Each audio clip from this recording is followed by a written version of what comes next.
how to fulfill a TikTok shop order.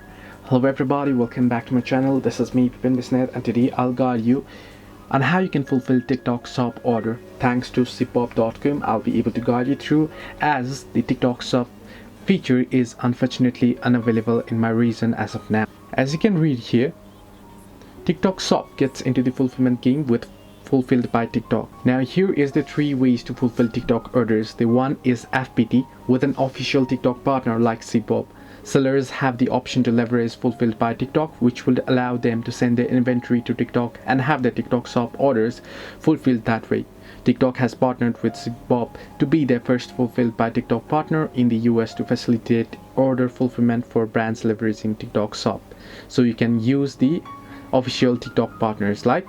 Then the second is a 3PL for non-FBT TikTok shop orders. Another option is to not use FBT but fulfill your TikTok shop orders with the help of third-party logistics partner. Here, a 3PL will handle storage, picking, packing and shipping for orders placed on your TikTok shop. It's important to know that with this fulfillment option, you won't get the same perks as fulfilled by TikTok. Similarly, seller direct self-fulfillment of TikTok shop orders. You can also fulfill your TikTok shop orders independently without using a third party. Here, TikTok will provide the shipping labels from your account, but you will have to handle everything else yourself. This includes storing your inventory, packing orders, getting them ready for shipping, and handling them off to the courier for final mile delivery. Hope this helped. Do like and subscribe, and do not forget to leave a comment down below if you have any further issues.